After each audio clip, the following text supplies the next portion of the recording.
es la hora de corregir. Me voy a poner en modo corregir. Hola amigos, estamos con el primer vídeo de aplicaciones lineales, conceptos básicos.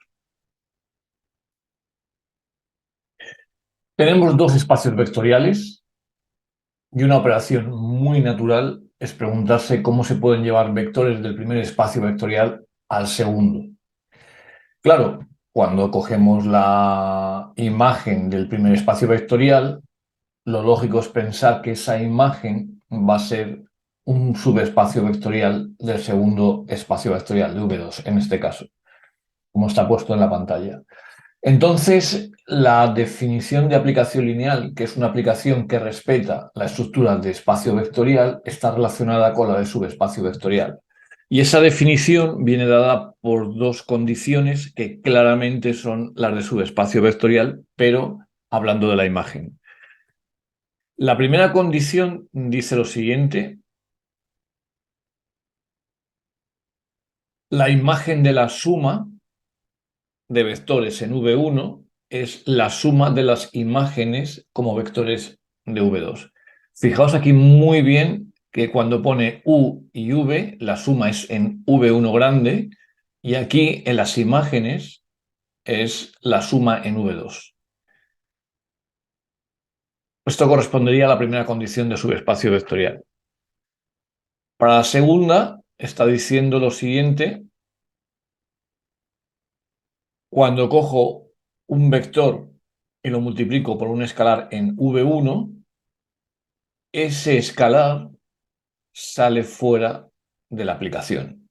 Es decir, que aquí tenemos el producto de escalar de alfa por U en V1 y eso va a ser igual a alfa por T de U en V2. Esto es producto escalar en V2.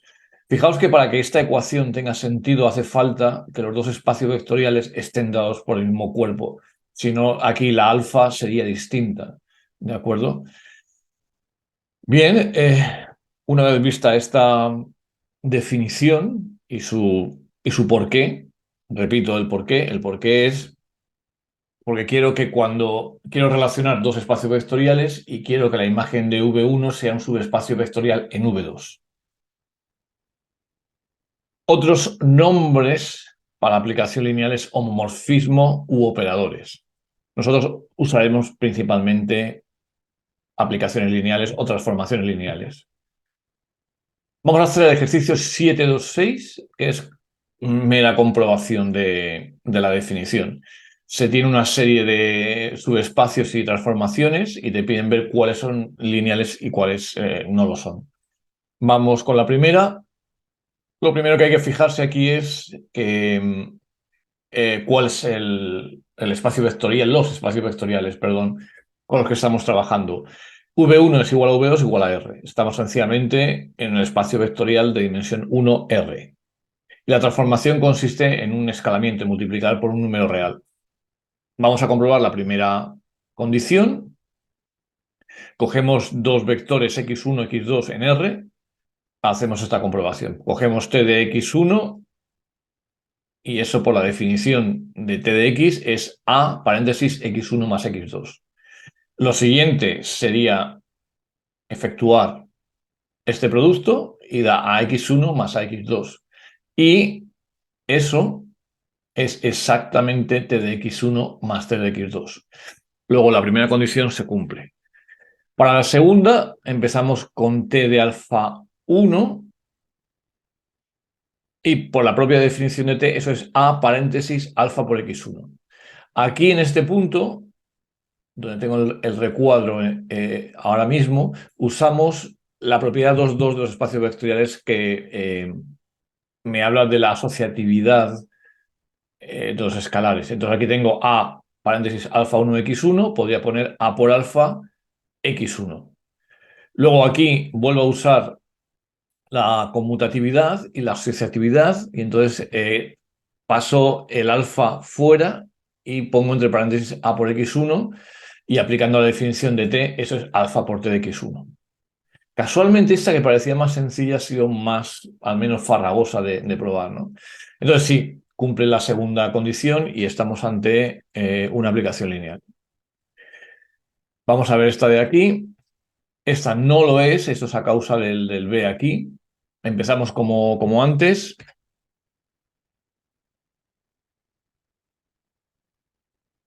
Cogemos t de x1 más x2 y eso por la definición sería a paréntesis x1 más x2, cierra paréntesis más b. Efectuamos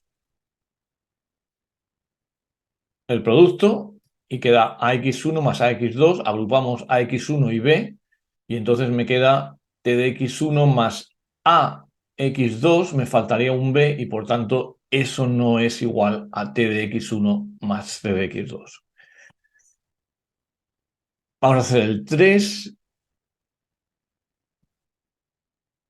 No, en el fondo no vamos a hacer el 3. El 3 lo he hecho en clase, lo he hecho mediante matrices, ¿de acuerdo? Poniendo todo esto en forma matricial y probando que cuando lo escribes en forma matricial se ve que esto es una aplicación lineal, ¿vale? Se puede hacer también con la definición estricta y sale. Esto os lo dejo para vosotros. 4. De nuevo, V1 y V2 es el mismo espacio vectorial que es R, y aquí tenemos una aplicación que deja la X igual y la Y la transforma en el 1. Esto no lo es porque si tomamos dos vectores, A1, A2 y B1 y B2, al hacer la suma, pues tendríamos A1 más A2, 1. Y eso va a ser diferente de la suma de las imágenes, que sería A1 más B1, 2.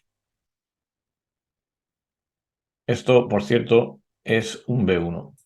Vale, le pongo aquí un B1. Me he equivocado, perdón, al teclear. Esto es un B1. Esta tampoco es lineal a causa del término cuadrático. Es muy fácil ver que cuando sumas 2, el término cuadrático te da un término cruzado que hace que no sea lineal. Eso también os la dejo para vosotros. Vamos a hacer el 6, que tiene más interés. Este es sobre los espacios vectoriales de polinomios. Tenemos V1 son los polinomios de grado n o menor y V2 son los polinomios de grado n-1 o menor. Y el operador que estamos haciendo es la derivada. Obviamente, cuando derivas un polinomio de grado n, se transforma en un polinomio de grado n-1. Vamos a ver que sí es lineal y que se debe fundamentalmente a las propiedades de las derivadas. Cogemos dos polinomios y los sumamos. Y a continuación le hallamos t, la aplicación lineal. La aplicación lineal consiste en derivar. Sabemos que la derivada de la suma es la suma de las derivadas y por tanto P1 más P2 derivado es igual a P1' más P2' y eso es la suma de las transformadas. Por tanto, se cumple la primera propiedad. Para la segunda es bastante análogo. Tenemos A por P1, donde A es un número real. Eso sería la derivada de este producto, que sería la derivada de la constante por P1 más A por la derivada de P1. La derivada de una constante es 0 y entonces solamente te quedaría esto, que es lo que estaban buscando. Eso es A por T de P1. Muy bien, seguimos. Ahora tenemos un problema un poquito más teórico. Me piden probar que el 0 de V1 va a 0 de V2 cuando t es una aplicación lineal y que t del opuesto es menos t de u, es decir, el opuesto de la imagen. Vamos con la primera igualdad. Vamos a coger alfa igual a 0k en la segunda condición de la definición de aplicación lineal. Entonces, 0 de v1 es 0 de k por u, donde u es cualquier vector. Entonces, 0k sale fuera. Recuerdo que k, el cuerpo, es común. 0k por producto en V2 por T de U, 0k absorbe y da 0 de V2. Y con esto se prueba la primera parte. Hay dos o tres pruebas alternativas y en clase han salido un par de ellas. Para la segunda propiedad usamos la anterior. 0 de V2 es igual a T de 0 de V1 y 0 de V1 es, por ejemplo, U menos U, con un vector cualquiera. Por la definición de aplicación lineal, por la primera condición, esto es igual a T de U más T de menos U. Y ahora pasamos al otro lado y tendría t de menos u igual a menos t de u. Como siempre, aquí los menos se entienden de manera abstracta como el opuesto en el cuerpo o el espacio vectorial que sea.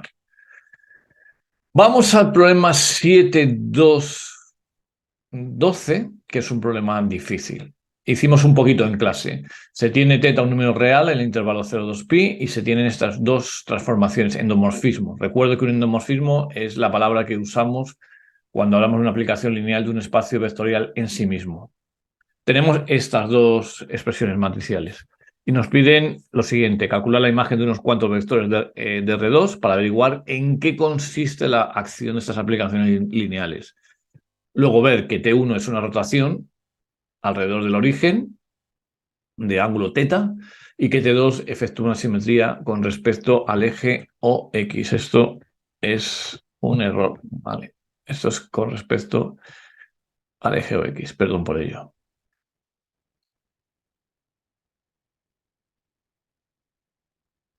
Tachamos aquí. Y por último, definir una aplicación que haga la simetría respecto a la recta igual a mx, usando las ideas de los otros apartados anteriores. En el apartado 2 vamos a ver cómo se hace una simetría respecto al eje OY, pero en el apartado 3, perdón, al eje OX, pero en el apartado 3 te pide que hagas una simetría de manera general respecto a una recta cualquiera. El hecho de que pi esté en el intervalo 0,2pi, perdón, de que teta esté en el intervalo 0,2pi sugiere un ángulo, ¿vale? Si tomamos teta igual a pi cuartos, y vemos cuál es el efecto sobre, digamos, la base canónica. Entonces, ponemos juntos la base canónica, que daría como la identidad 1, 0 y 0, 1, y coseno de pi cuarto, raíz de 2 partido por 2, seno de pi cuarto, raíz de 2 partido por 2, y aplicamos la fórmula de t y nos queda que la base canónica, el E1, 1, 0, se va a raíz de 2 partido por 2, raíz de 2 partido por 2. Este es un ángulo, perdón, este es un vector de ángulo 45. En cambio, el 0, 1, que está sobre el eje OY, se va a menos raíz de 2 partido por 2, raíz de 2 partido por 2, y eso forma un ángulo de 45 grados en el segundo cuadrante. Por tanto, estamos ante una rotación de ángulo pi cuarto. ¿De acuerdo? Esa rotación, como pone aquí, va en sentido antihorario.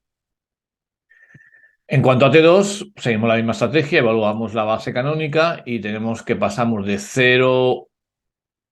1, 0 a 0, 1 aquí, y de 0, 1 a 0 menos 1. ¿Vale? Entonces, claramente ha habido una simetría respecto al eje OX.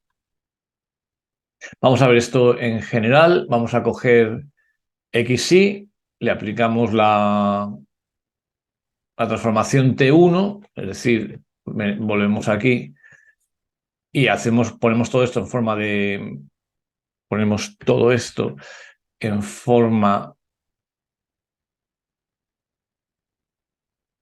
de vector, efectuando el producto de matrices, y quedaría esto: x coseno de teta menos y seno de teta, coma, x seno de teta y coseno de teta.